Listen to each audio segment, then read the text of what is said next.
यहाँ पे हमने बाइंडिंग एनर्जी को भी देखा कि बाइंडिंग एनर्जी क्या होती है, कि कितनी एनर्जी चाहिए to break apart the nucleus, सारी के सारे न्यूक्लियॉन्स को सेपरेट करने के लिए कितनी एनर्जी चाहिए। ठीक है। और अगर हम बाइंडिंग एनर्जी पर न्यूक्लियॉन की बात करें तो बाइंडिंग एनर्जी पर न्यूक्लियॉन इज़ कि if this is a nucleus, बहुत सारे न्यूक्लियॉन्स इसमें मौजूद हैं, तो इनमें से किसी एक न्यूक्लियॉन को इस न्यूक्लियस में से निकालने के लिए या इस न्यूक्लियॉन को किसी एक न्यूक्लियॉन को इस न्यूक्लियस में डालने के लिए जितनी एनर्जी चाहिए होगी वो बाइंडिंग एनर्जी पर न्यूक्लियॉन कहलाती है। तो ऐसे एलिमेंट्स, ऐसे न्यूक्लियस जिनकी बाइंडिंग एनर्जी पर न्यूक्लियॉन बहुत ज़्यादा हो तो वो बहुत स्टेबल न्यूक्लाइड्स होते हैं। द रीज़न इज़ कि उनको तोड़ना आसान नहीं होता, ठीक है, या उसमें से न्यूक्लियॉन को निकालना आसान नहीं होता, तो वो स्टेबल इस कन्फिग्रेशन को configuration of maximum binding energy को हम मोस्ट स्टेबल कहते होते हैं, मैक्सिमम बाइंडिंग एनर्जी। तो नेचुरल सिस्टम जो हैं वो ज़्यादा से ज़्यादा स्टेबल होने की कोशिश करते हैं, ठीक है।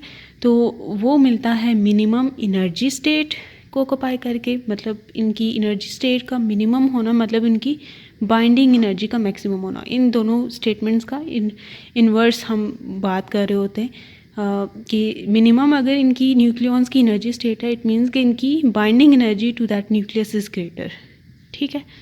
उनकी अपनी एनर्जी कम है, दैट इज़ वाई वो इस न्यूक्लियस में बाउंडेड है। उनकी ज़्यादा होती तो वो फ्लाई अपार्ट कर जाते, और वही ज़्यादा करने पर ही, उनकी एनर्जी स्टेट को ज़्यादा करने पे ही वो न्यूक्लियस से बाहर होते हैं, ठीक है। अगर वो इस एनर्जी के इक्वल हम उसे एनर्जी दें तो उसकी एनर्जी स्टेट राइज होती है और वो फिर इससे निकल जाता है और उसकी स्टेबिलिटी लॉस हो जाती है, मतलब निकल जाता है। तो इस चीज़ को हम इससे रिलेट करते हैं। और बाइंडिंग एनर्जीज अगर हम देखें तो सबसे कम हमने देखा कि सबसे छोटा एटम पॉसिबल कौन सा हो सकता है, ड्यूट्रियम, ठीक है।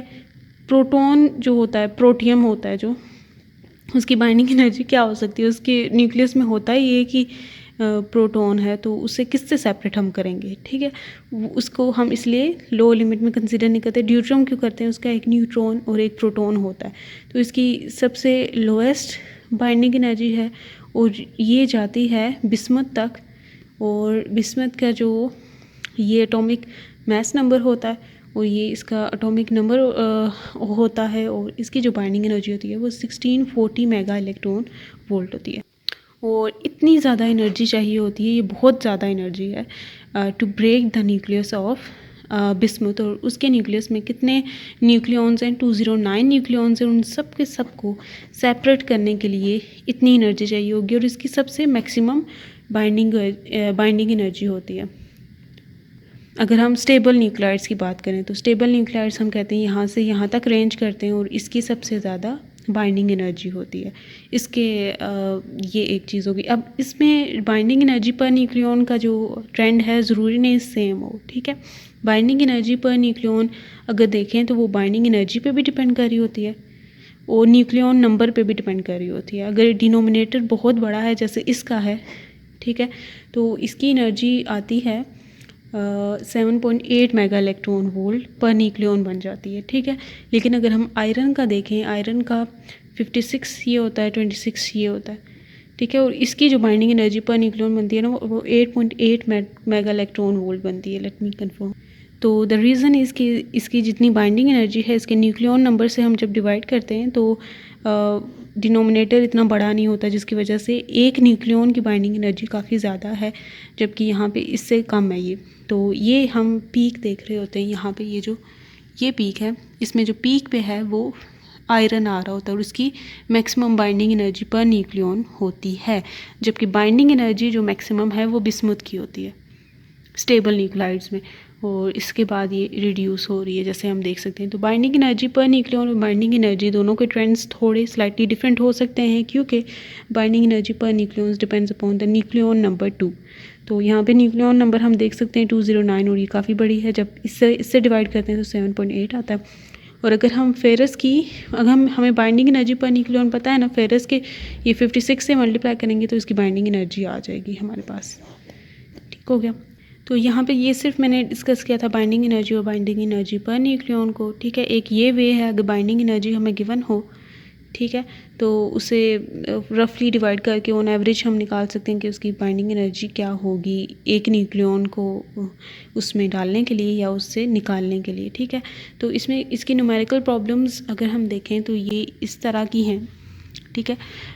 Find the energy needed to remove a neutron from the nucleus of a calcium isotope और find the energy needed to remove a proton from this nucleus, why are these energies different. तो ये वही mess defect equation type कुछ हम करेंगे, उस type का ही कुछ होगा।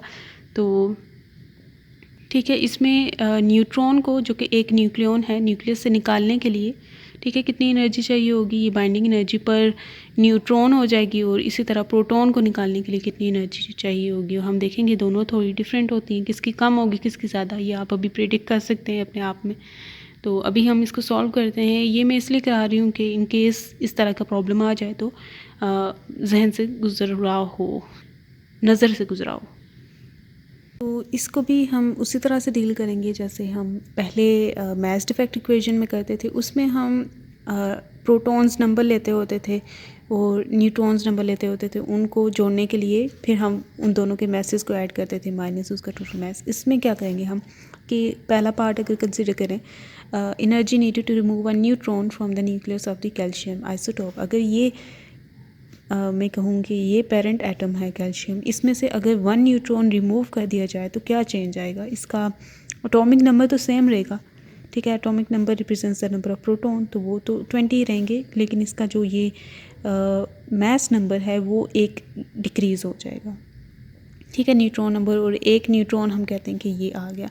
तो इसी से हम एक मैस इक्वेशन कर सकते हैं कि अगर न्यूक्लियस ऑफ जो इसमें बाइंडिंग एनर्जी का वही कंसेप्ट हम लाएंगे कि इसके न्यूक्लियस में, इसका न्यूक्लियस का हमें मैस जो है एक्सपेरिमेंटल इसकी वैल्यू हमें पता होगी, ठीक है, 4121 कैल्शियम की, ठीक है। एक्सपेरिमेंटल हम वो चार्ट में भी दिखाऊंगी, वहाँ से ले सकते हैं।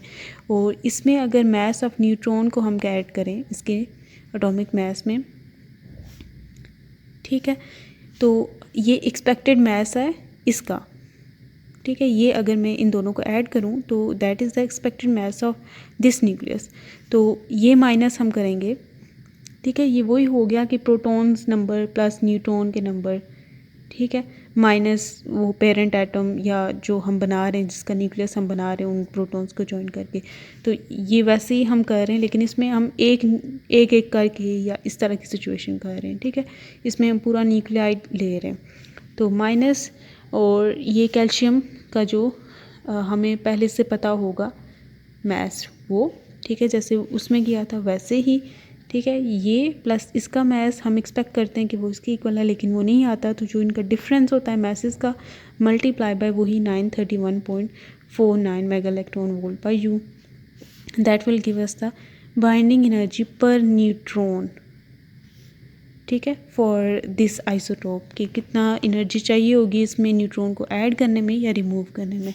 तो अभी ये मैं चार्ट बताती हूँ, उसमें से इसकी हम वैल्यू लेंगे। मैस ऑफ न्यूट्रॉन तो हमें पता है 1.00866 था आई थिंक यू, ठीक है, यस 5 ही था। तो अब मैं चार्ट दिखाती हूँ, उसमें से हम इस आइसोटोप का मैस निकालते हैं, ओरिजिनल जो एक्सपेरिमेंटल है और इसका भी, ठीक है।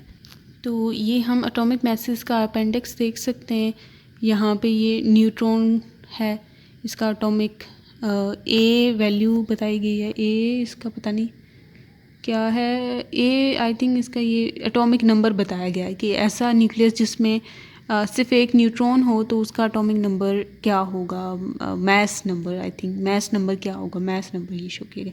अच्छा, एटॉमिक मैस इसका ये जैसे हम देख सकते हैं 1.00866 यहाँ पे गिवन है। तो ये इसी तरह इनके आइसोटोप्स का भी गिवन है यहाँ पे हमें, जिसका एटॉमिक मैस नंबर अगर 1 है तो उसका ये मैस है। जो प्रोटियम आता है डियोट्रियम का ये है और ट्रेटियम का ये है। इसी तरह हीलियम और इसके आइसोटोप्स और इनके एटॉमिक मैसेस की बेस में इन्होंने यहाँ पे शो किए हैं। तो अभी हम देखते हैं कि कैल्शियम कहाँ पे, कैल्शियम 40 पे कैल्शियम ये 20 और उसका मैस नंबर 40 में लाई कर रहा होता है ना। तो हमने जिनका जानना है वो है जिनका मैस नंबर 42 है और जिनका ये 41 है। उनके आइसोटोप्स क्या होते हैं, जिनके एटॉमिक नंबर सेम हो, मैस नंबर डिफरेंट हो ना। तो ये 41 वाले का मैस चाहिए हमें और 42 का चाहिए। तो तो हम ये देख सकते हैं कि ये 40 है, 41 का चाहिए और 42 का चाहिए। 41 का है 40.962, ये हम नोट कर लेते हैं यहाँ पे, ठीक है। यहाँ पे हम इसको नोट कर लेते हैं। ये मास ऑफ जो 41 वाला कैल्शियम है, ठीक है, दिस इज़ इक्वल्स टू ये 40.962278। यहाँ पे हम ये देख सकते हैं, ठीक है। और 42 वाला जो है उसका क्या मास है, तो ये हमें याद करने नहीं पड़ेंगे। ये अगर इस तरह का क्वेश्चन आया ना तो we can demand their message, ठीक है। उनकी वैल्यूज़ हम डिमांड कर सकते हैं सर से कि हमें बताएं, ठीक हो गया। ये इनकी मैसेज की वैल्यूज़ हैं एंड दे आर डिफरेंट, ठीक है, ये भी हम देख सकते हैं। तो ये मैसेज हैं, तो इसमें हमने पुटिंग करनी है अब, ठीक है। ये मास ऑफ न्यूट्रॉन, ये 41 वाला जो है ये है, तो इसका मास ऑफ 40.962278, ठीक है, माइनस 41.95862 डिवाइड मल्टीप्लाई बाय 9, ठीक है। तो इसको अगर हम कैलकुलेट करें तो ये 0.012321 मल्टीप्लाई बाय 931.49 आएगा। ये सारी अगर माइनस प्लस करें और इसकी वैल्यू आएगी 11.48 मेगा इलेक्ट्रॉन वोल्ट। जो इसका आंसर आएगा ना वो मेगा इलेक्ट्रॉन वोल्ट में हो जाएगा, क्योंकि हमने यहाँ पे पुटिंग ये जो सी स्क्वायर की है वो मेगा इलेक्ट्रॉन वोल्ट पर यू में की थी। तो this is the binding energy पर न्यूट्रॉन। इतनी एनर्जी चाहिए होगी न्यूट्रॉन को इस न्यूक्लियस में डालने के लिए या फिर इस न्यूक्लियस से निकालने के लिए, ओके। तो निकालने और डालने के लिए सेम ही एनर्जी चाहिए। इस न्यूक्लियस में डालने के लिए ये एनर्जी चाहिए और इस न्यूक्लियस से निकालने के लिए ये एनर्जी चाहिए, क्योंकि इस न्यूक्लियस में डालने के लिए अगर हम एनर्जी चाहते हैं ना तो डालने के लिए हम फिर क्या करेंगे, 43 वाला केस हो जाएगा। तो ये इस तरह की सिचुएशन, ये मतलब ध्यान में रखना। अब ये energy needed to remove a proton from this nucleus. अब प्रोटॉन का अगर हम केस देखें, उसकी इक्वेशन लिखें तो कैसे बनेगी, ये 42 विसेस पेरेंट एटम। तो एक प्रोटॉन चेंज करने पे इसका मास नंबर भी एक यूनिट डिक्रीज़ होगा और इसका ये वाला भी डिक्रीज़ होगा, एटॉमिक नंबर की भी, क्योंकि प्रोटॉन डिक्रीज़ कर रहे हैं। तो 19 जो है ना वो पोटेशियम का होता है। तो ये हमने न्यूक्लियस ही चेंज कर दिया। Proton number defines the nucleus, proton और न्यूट्रॉन दोनों, लेकिन प्रोटॉन अगर चेंज कर रहे हैं तो न्यूक्लियस टाइप ही चेंज हो जाता है, ठीक है। मतलब पोटेशियम जैसे ये बन गया कैल्शियम से, तो प्लस एक प्रोटॉन गया, ठीक है। तो हम अब जो कंपैरिजन करेंगे ना, मास ऑफ पोटेशियम ये निकालेंगे 41 जिसका एटॉमिक मास है, तो वो देखेंगे एटॉमिक मास नंबर है प्लस मास ऑफ प्रोटॉन जो कि एम ऑफ प्रोटियम है 1.00785 समथिंग था। एक मिनट में कंफर्म कर लेती हूँ, 7825 था। तो ये हमें पता है, ये हम आगे चार्ट से निकाल लेंगे, ठीक है। माइनस करेंगे इसके मैथ से, इसका मैथ अभी हमने ये नोट किया था। तो और multiply by C square, that will give us the energy for the binding energy required to remove a proton from this calcium nucleus, ठीक है। तो ये एनर्जी जो आती है ना ये 10.27 मेगा इलेक्ट्रॉन वोल्ट आती है, जबकि ये एनर्जी ज़्यादा है न्यूट्रॉन को निकालने के लिए, प्रोटॉन को कम है। Reason is clear, protons also faces coulomb repulsion, जिनकी वजह से उनकी स्टेबिलिटी डिक्रीज़ हो जाती है, जबकि न्यूट्रॉन्स के साथ ऐसा नहीं होता, तो वो ज़्यादा उनकी बाइंडिंग एनर्जी होती है। तो ये हम एक एक्सपेरिमेंटल फैक्ट भी देखते हैं, जबकि जब ऑन एवरेज हम बाइंडिंग एनर्जी पर न्यूक्लियन निकाल रहे होते हैं तो यही एज्यूम करते हैं कि सबकी सेम है, जबकि ये चीज़ें फिर बाद में आ जाती हैं। ये एक्सपेरिमेंटली वैल्यूज़ हैं। तो ये मैं पोटेशियम का भी बता देती हूँ। पोटेशियम का हम कैसे चूज़ करेंगे, ये आगे अपेंडिक्स से। तो ये अपेंडिक्स में कैल्शियम के ऊपर ही पोटेशियम है।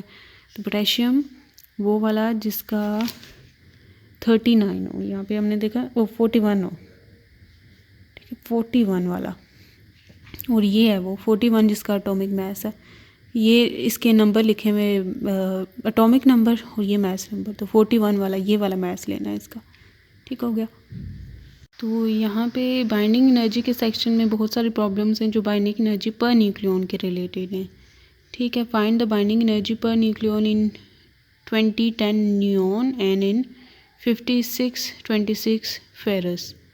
तो इसके लिए हम क्या करेंगे कि सबसे पहले बाइंडिंग एनर्जी निकालेंगे नियॉन के लिए, क्योंकि इन्होंने पर न्यूक्लियन बोला है ना, जनरल बोल दिया है, तो हमें ये नहीं केस करना पड़ेगा ये वाला प्रोटॉन को रिमूव करने के लिए वगैरह वगैरह। इसके लिए हम क्या करेंगे कि नियॉन की बाइंडिंग एनर्जी निकालेंगे, वही जो मास डिफेक्ट इक्वेशन थी ना, mass of hydrogen times Z plus N times, मतलब neutron number multiply by mass of neutron minus इसका ऑब्जर्व्ड मास जो कि था multiply by C square, that will give us the binding energy. और पर nucleon निकालने के लिए ये total nucleon number which is 20 here, जो कि मास नंबर है, उससे डिवाइड कर देंगे तो इसकी बाइंडिंग एनर्जी पर न्यूक्लियन आ जाएगी। इसी तरह फेरस की भी आ जाएगी। ठीक है, सिमिलर प्रोसीजर। और binding energy per nucleon in this, ये भी इनकी भी निकल आएगी। और यहाँ पे ये आ जाता है, find the binding energy energies needed to remove a neutron from helium nuclide, then to remove a proton, and finally to separate the remaining neutron and proton. Compare the total energy with binding energy of helium. तो ये आप खुद कर लें तो ये इस तरह के क्वेश्चंस आ सकते हैं, ये आप देख सकते हैं।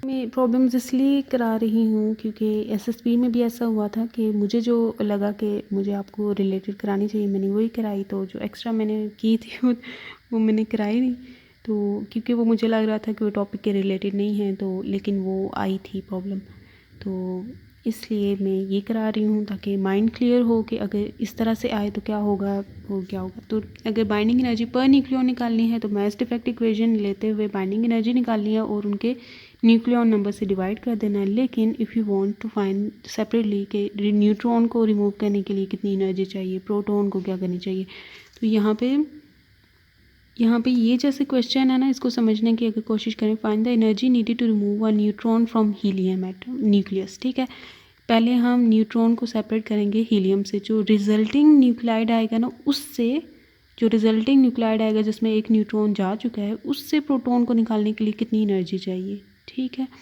तो ये उस तरह से लेना है इनको, जैसे ये वाला ट्रीटमेंट किया था इनका। ठीक है, फिर है finally to separate the remaining neutron and proton, उन दोनों को इकट्ठा रिमूव करने के लिए कितनी एनर्जी चाहिए। ठीक है, एक साथ उन दोनों को सेपरेट अपार्ट करने के लिए, तो ये जो ट्रीटमेंट होगा ये इस जैसा ट्रीटमेंट होगा। ठीक है, जैसे ये होती है इनकी, फिर यहाँ तक हमने ये energy binding energy per nucleon निकाल ली। ठीक है, इन दोनों की फिर उसके बाद जो रिजल्टिंग न्यूक्लाइड होगा ना, उसकी बाइंडिंग एनर्जी निकालनी है। बाइंडिंग एनर्जी वही होगी जो उसमें से न्यूट्रॉन और प्रोटॉन को सेपरेट करने के लिए एनर्जी चाहिए होगी। तो compare the total with the binding energy of helium. Helium की बाइंडिंग एनर्जी अलग से निकालेंगे और इनका ये टोटल करेंगे, देखेंगे क्या है, और हम देखेंगे डिफरेंस क्या आता है, फलां फलां। तो ये चीज़ें